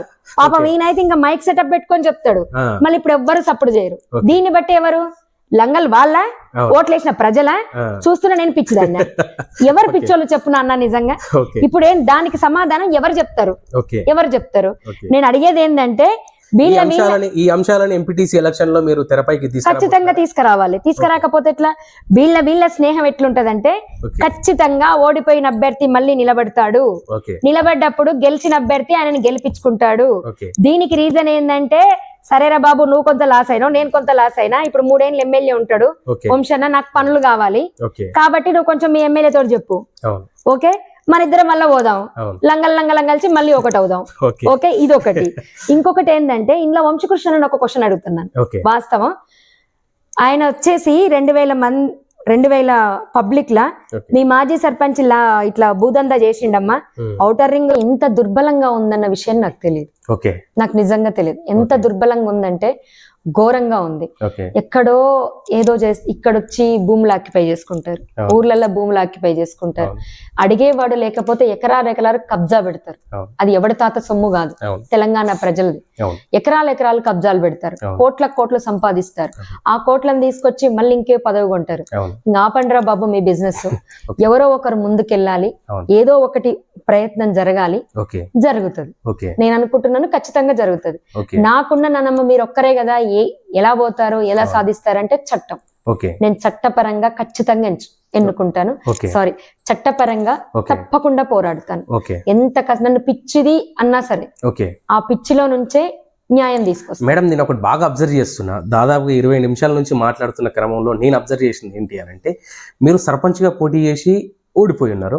ఓకే, మీరు మాట్లాడేది రాష్ట్రం చెడిపోతుందనే బాధ మీ కళ్ళలో కనిపిస్తుంది, ఇక్కడ ఊర్లో ఇంత దరిద్రమైన రాజకీయ వ్యవస్థ ఉందని ఒక బాధ కనిపిస్తుంది.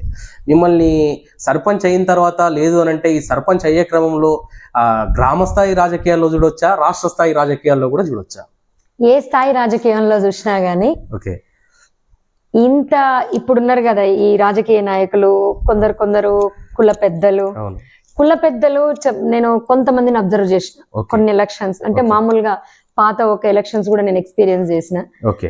మా కులాన్ని విన్నోట్లున్నాయి, ఈ కులానికి అమ్మేస్తాం. ఫస్ట్ నీ కులానికి నువ్వేం చేస్తావో చెప్పు. ఈ కుల రాజకీయాలేంది, మత రాజకీయాలేంది. నేను ఒక మీటింగ్ లో చూసిన, మా కులానికి ఇన్ని నోట్లున్నాయి, ఇట్లుందని. నువ్వు కులానికి ఏమైనా జైనిక కుల నాయకుడు అయినవా, లేకపోతే నువ్వు కులానికి ఉన్న ఓట్లు అమ్ముకోనికి కుల నాయకుడు అయినా? కులాన్ని నమ్మడానికి. వాళ్ళ మాటలు వినే మనం మూర్ఖులం అనుకోవాలి. ఒకరు వస్తారు, నాది ఈ కులం, ఇన్ని నోట్లున్నాయి, ఇంత ఇవ్వండి. దరిద్రం ఏంటంటే ఇక్కడ తీసుకుంటారు, అక్కడ తీసుకుంటారు. వాళ్ళకి అదొక బిజినెస్ అనేది.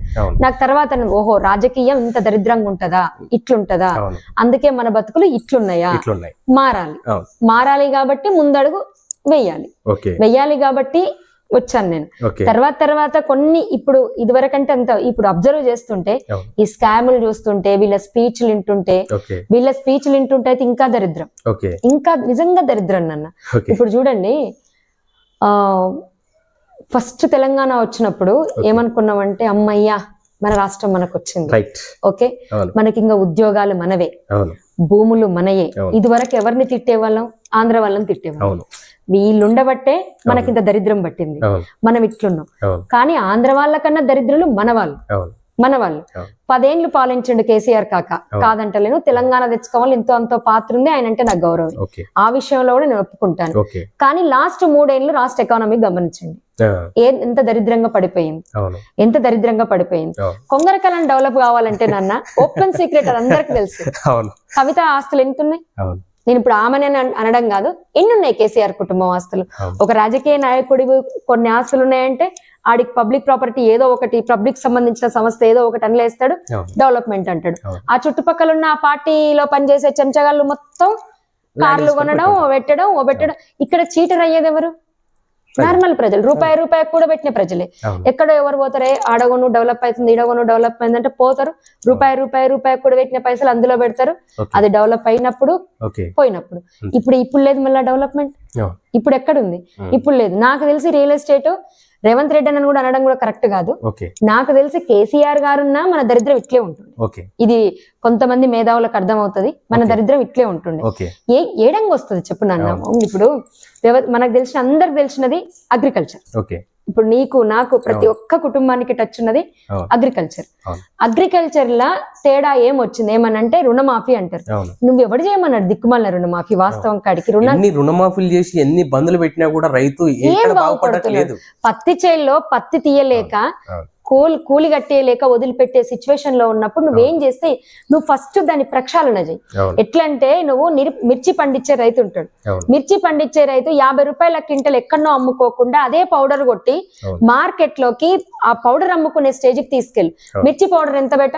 200 కేజీ. మిర్చి ఎంత? 50 రూపాయలు. 150 రూపాయలు ఎవరు తింటున్నాడు? కార్పొరేటర్ తింటున్నాడు. మనకు చేత కాదా ప్యూర్? ఇంకా ఇప్పుడు పోనీ ఆ మిర్చి పౌడర్ ఏమన్నా ప్యూర్ ఉంటుందా? ఉండదు. ఇంట్లోకి తీసుకొచ్చి చూస్తే అందులో మొత్తం తౌడు ఉంటది, సగం కారం ఉంటది, సగం కెమికల్ ఉంటది. ఇక్కడ పబ్లిక్ హెల్త్ ఖరాబ్, రైతుకు ఏమందట్లేదు. ఈ కార్పొరేటివ్ సిస్టాన్ని నువ్వు బల్పిస్తుంటే ప్రజలు ఖరాబు, రైతులు ఖరాబు.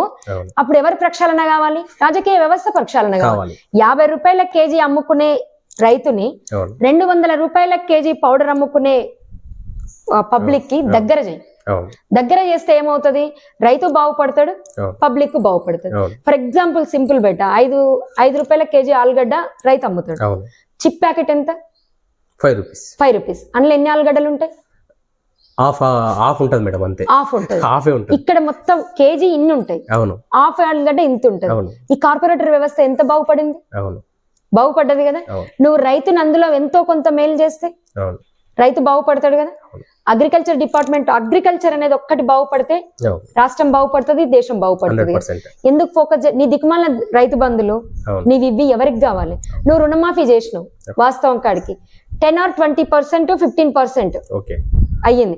85% అగ్రులకే కదా అయ్యింది. భూమి లేని వాళ్ళు ఎంతమంది లేరు? వ్యవసాయం మీద ఆధారపడి బతికేటోళ్ళు భూమి లేని వాళ్ళు ఎంతమంది లేరు? వాళ్ళ కొరిగింది ఏముంది? ఏమీ లేదు. ఇంకొకటి ఏంది, ఇప్పుడు ఇందాకనే చెప్పాను, మరి అది ఏమో గానీ ఆ వీడియో ఇందులో ఉండదేమో. ఉంటదా? ఇప్పుడు మల్లారెడ్డి ఉన్నాడు, అవును రైతు బంధు తీసుకుంటాడు, అవును నాగార్జున తీసుకుంటాడు, అవును మంచి మంచి ఎమ్మెల్యేలు తీసుకుంటారు, అవును ఎమ్మెల్యే వైఫులు తీసుకుంటారు. అవును వాళ్ళు వ్యవసాయం చేస్తున్నారా? నువ్వు ఎవరిని బలిపీయనికి ఇచ్చినావు రైతు బంధు? బలిచిన వాళ్ళని. బలిచినోళ్ళని. నీ వర్గాన్ని బలిపీయనికనే ఇచ్చినావు కదా, అవును వాళ్ళకి ఎందుకు ఇచ్చినావు? రేపు పొద్దుగాల వాళ్ళు ఓట్లు తెస్తారు కాబట్టి. అవును మామూలు రైతుకి ఏదో పేరు పెడతావు, షో చేస్తావు. అవును. ఇంకా దరిద్రం ఏం తెలుసా? ఉమ్. వ్యవసాయం అంటే తెలియదు, వీడి దరిద్రం తగలబెట్ట ఆ. పోయి అందులో వరిలుంగలు వీక్తుంటాడు, ఫోటోలు పెడతాడు. అవును ఏమనాలి? అవును ఏమనాలి? నిజంగా చెప్పండి, వాడికి ఏమైనా వ్యవసాయం తెలుస్తుందా? అవును. తెలియదు. లుంగా అనే పదానికి అర్థం తెలియదు. అర్థం కూడా తెలియదు. వరిలుంగలు పెట్టి ఇట్లా బట్టి ఇట్లా తీస్తే అయిపోయి, ఇంకా ఫోటో హైలైట్ అయిపోతుంది, కట్టెట్ అయిపోతాడు, ఆయన వ్యవసాయదారుడు అవుతాడు. అవును ఇంకెట్లది? అవును ఎట్లా? ఈ ప్రక్షాళన అంతా జరగాలి అంటే ఓకే నాకు అనిపించింది ఏంటంటే, నేను నా ఊరు అని ఎందుకు ఫోకస్ తీసుకున్నంటే, ఓకే నా ఊర్లో ఒక్క చేంజ్ వస్తే ఓకే కంపల్సరీ రాష్ట్రానికి మా ఊరు ఒక ఆదర్శం అవుతుంది. ఓకే మా ఊరు చారగొండ విలేజ్ నుండి చారగొండ మండలంలో ఎలాంటి సమస్య వచ్చినా లావణ్య గారు స్పందిస్తారా? తప్పకుండా. ఓకే నేనేందంటే గెలిచినోడికి సంతోషం ఎంత ఉంటది, ఓడినోడికి బాధ ఎంత ఉంటది. అవును కాబట్టి సరే ఒక 2-3 నెలలు వదిలేద్దాం. ఓకే ఇప్పుడే పోయి మనం ప్రశ్నించాం అనుకో, నేను వచ్చిందే ఇప్పుడు అంటారు అవును ఎవరైనా కానీ. కుదురుకోలేదు సంసారం ఇవన్నీ అంటారు. మరి రేవంత్ రెడ్డి అయినా ఇప్పటికే అంటున్నాడు పాపం. 2 నెలల తర్వాత కూడా ఎగ్జాక్ట్ సరే ఉండనివ్వండి, ఒక 6 నెలలు 4 నెలలు అవును. పాత తీస్తా, కొత్త తీస్తా, అన్ని తీస్తా, ఓకే అన్ని తీస్తా నిష్పక్షపాతంగా, ఓకే అన్ని తీస్తా. ఓకే ఎవ్వరు అడ్డం వచ్చినా ఎదుర్కొంటా. ఓకే ఇదైతే ఖచ్చితంగా చెప్తున్నా. ఓకే ఎవ్వరు అడ్డం వచ్చినా ఎదుర్కొంటా. చారగొండ మండలానికి కూడా కవచంగా తప్పకుండా నిలబడతా. ఓకే కవచంగా అంటే న్యాయానికైతే కవచంగా నిలబడతానన్న. న్యాయానికే మేడం? న్యాయం. నాకు ఇప్పుడు పెద్ద పనులు కూడా లేవు, ఉన్న బిడ్డ యుఎస్ లోనే ఉంది. ఓకే నన్ను ఎవరైనా బెదిరిద్దామని చూసినా అంత అవకాశం నేను బెదరను కాబట్టి. ఓకే నేను చెప్పాలంటే పూర్తి వైరాగ్యంలో ఉన్నాను బాబు చనిపోయినప్పటి నుంచి. ఓకే ఉన్న ఈ లైఫ్ ఏంటంటే చూద్దాం, ఓకే నా చేంజ్ నా పేరన్న నిలబడుతుంది కదా. అవును నాకు సాధ్యమైనంత వరకు ఎంత సాధ్యమైతే అంత చేస్తాను. నిన్న మునినోనికి చలే ఉంది, నన్నోడు బెదిరిస్తాడు, బెదిరిస్తే హాడు బెదరవలసిందే కానీ నేనైతే బెదరను. ఓకే చూద్దాం ఎంతవరకు అవుతుందో అంతవరకు. సర్పంచ్ క్యాండిడేట్ లావణ్య గారు ప్రజల పక్షాన నిలవబోతున్నారు 5 ఏళ్ళు. ఖచ్చితంగా 5 ఏళ్ల తర్వాత సర్పంచ్ కాబోతున్నారు. ఫస్ట్ ఇంకొకటి మొట్టమొదటి ఏంటంటే, మా వంశన్న ఒక మాట ఇచ్చాడు మొన్న, ఓకే నేను 100 ఇండ్లు ఇస్తా ఇందిరమ్మ ఇల్లు అని. ఓకే కాదు, ప్రెసెంట్ ఎమ్మెల్యే వంశకృష్ణన్న మా ఊర్లో స్పీచ్ లో ఏం చెప్పిండంటే 100 ఇండ్లు ఇస్తా అన్నాడు. నేను ఆ క్లిప్ కూడా జాగ్రత్తగా దాచిపెట్టుకున్నా. ఆ 100 ఇండ్లకు మా ఊర్లో రియల్ గా ఎవరైతే అర్హులు ఉన్నారో వాళ్ళందరికీ నెక్స్ట్ వెళ్ళి ఎవరెవరు అర్హులో నేనే తీస్తాను. వాళ్ళ పని పెడితే వాళ్ళ ప్రాపర్టీస్ ఏమున్నాయి, ఎంత వ్యవస్థలో ఉన్నారు, ఎంత దీనంగా ఉన్నారు, అందరు తీసి 100 మంది లిస్ట్ నేనే రాసిస్తాను మా అన్నకి. ఫస్ట్ 50 మంది అయితే మోస్ట్ ఇంపార్టెంట్, కంపల్సరీ వాళ్ళకి ఇల్లు కావాలి అనుకున్న ఆ 50 ఇల్లు ఇచ్చినా చాలు. మా అన్న మాట ఇచ్చిండు కదా, నేను ఆ మాటను పట్టుకునే ఉంటాను. ఆ మాటను పట్టుకునే నిలదీస్తాను, ఆ మాటను పట్టుకునే పోరాడుతాను. ఆ మాటకైతే కంపల్సరీగా మా అన్న సమాధానం చెప్పాల్సిందే. 100 ఇందిరమ్మ ఇల్లు మాట దేవుడు ఎరుగు గాని 50 అయితే మళ్ళీ ఇయ్యాల్సిందే మా అన్న. అదేదో సెకండ్ థర్డ్ ఇస్తా, అప్పుడు ఇస్తా, ఇప్పుడు ఇస్తా కాదు, ఎలక్షన్ లో వచ్చి మాట ఇచ్చినట్టు కాదన్నా. నేను ఆ ఒక్క మాటకైతే కంపల్సరీ కట్టుబడే ఉంటా. మా అన్న రిక్వెస్ట్ పోయి అడుగుతా. ఇప్పుడు గెలిచిన సర్పంచ్ ఏమో గానీ ఎమ్మెల్యే గారికి ఆల్రెడీ స్టార్ట్ అయింది ఈ సందర్భంగా. తప్పకుండా ఇప్పుడు ఏంటంటే చూస్తున్నా, పాప మా అన్న కూడా విదేశీ పర్యటనలో ఉన్నాడంట. రానివ్వండి, వచ్చిన తర్వాత ఫస్ట్ నేను వెళ్ళిపోయి ఎవరికి అవసరం ఉన్న ఇండ్లు రియల్ గా ఎవరు అర్హులు చూసి ఆ లిస్ట్ తయారు తీసుకెళ్లి మా అన్నకే ఇస్తా. నాకు దానికి ఆధారం ఏంటంటే మా అన్న మాట ఇచ్చిండు అంతే. నడి రోడ్డు మీద మాట ఇచ్చిండు 100 ఇండ్లు ఇస్తా అని. ఖచ్చితంగా ఇవ్వాల్సిందే, తప్పకుండా వసూలు చేసే బాధ్యత మీరు నాది. నేను చెప్తున్నా, ఇప్పటి వరకు బీఆర్ఎస్ ప్రభుత్వం గానీ కాంగ్రెస్ ప్రభుత్వం గానీ ఇచ్చిన హామీల మీద మీ ఉద్దేశం ఏంటి మేడం? మీకు నచ్చిందేది, నచ్చందేది? ఇచ్చిన హామీలు అంటే నాన్న గెలవాలన్న కాంక్షతోటి వాస్తవం చెప్తున్నాను. ఇక్కడ బాధ ఏంటంటే పబ్లిక్ ని ఓటర్లుగా మాత్రమే చూస్తున్నారు. ఏ ప్రలోభ పెడితే ఏ ఓటు, దళితుల ఓటు కావాలి, దళిత బంధు తీసుకొద్దాం. ఓకే, దళిత బంధు తీసుకొస్తే అది ఎస్సీ రిజర్వేషన్ ఉంటది కదా, దళితుల ఓట్లని నాకే పడతాయి.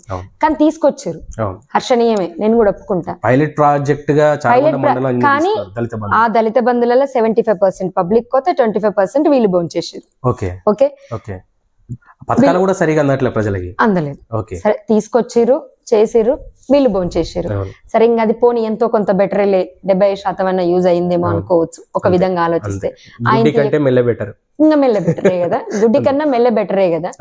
అట్లా అనుకోవచ్చు. ఓకే ఇప్పుడు ఏంటంటే రాజకీయ, నేను టోటల్ ఇండియా వ్యవస్థనే అడుగుతున్నాను. ఓకే పబ్లిక్ ని ఎప్పుడు పబ్లిక్ లాగా చూస్తారు? ఓకే ఎప్పుడు ఓటర్ల లాగానే చూస్తారా? ఓకే కార్పొరేటర్ల చేతిలో ఎప్పుడు అమ్ముడుపోయే ఉంటారా? ఓకే దీనికోసం నువ్వు ద్రోహం చేసుకున్నది కాక నీ దేశ ప్రజలకు కూడా ద్రోహం చేస్తున్నారు. ఓకే ఇది ఎంత వరకు కంటిన్యూ చేస్తారు? ఓకే ఈ మొక్కతొచ్చి చెప్పేది ఏంది అని చాలా మంది అంటారు. అవును కానీ నాలాంటి వాళ్ళు ఎంత మంది ఉన్నారు? అవును ఓకే, వాళ్ళందరూ ముందుకు వస్తారు. మార్పు అనేది మొదలు కావాలి, మార్పు అనేది వస్తుంది. అవును.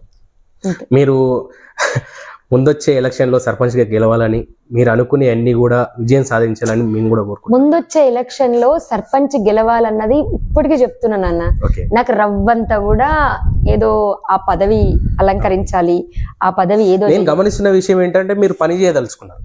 నా పని గెలుస్తుందని నమ్ముతుంది. నా బదులు అప్పుడు రిజర్వేషన్ ఇంకేమైనా రావచ్చు. అవును ఓకే, అప్పుడు బీసీ మహిళ రాకపోవచ్చు, లేదా బీసీ జనరల్ రాలేకపోవచ్చు, ఓకే ఇంకెవరైనా రావచ్చు, అవును ఇంకెవరైనా నేనే పెట్టొచ్చు. అవును నాకు సర్పంచ్ అవ్వాలని లేదు. రూపాయి లేకుండా ఎలక్షన్ లో గెలవాలి, లేని ఎలక్షన్ జరపాలి రావాలని ఉంది.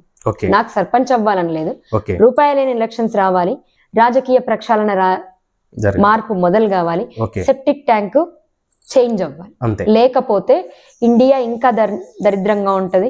ఇందాక మనం చెప్పినట్టు ఆఫ్రికాలో ఆ అవును డొక్కలెండిపోయిన పసిబిడ్డ ప్లేస్ లో మనం ఉంటాం. అవును ఆ దౌర్భాగ్యపు సిచ్యువేషన్ మనకొద్దు. ఓకే అది నేను అనేది. ఎత్తుకపోయే గద్దనేమో రాజకీయ నాయకుడు ఉంటాడు, ఫోటో దింపేటోడేమో బిజినెస్ పర్సన్ ఉంటాడు. ఓకే ఇంత దరిద్ర వ్యవస్థలో మనం బతకలేము, బతకకూడదు. ఓకే ఇది ప్రజలారా సత్యనేత్రానికి సర్పంచ్ క్యాండిడేట్ లావణ్య గారు చెప్తున్న విషయాలు ఇవి. వచ్చే టర్మ్లో ఖచ్చితంగా సర్పంచ్ అవ్వబోతున్నా, రూపాయి లేని రాజకీయం తేబోతున్నా అని చెప్పేసి చెప్తున్నారు. వారు అనుకునే అన్ని కూడా విజయం సాధించాలని మనం కూడా కోరుకుందాం. Thank you so much. Thank you madam.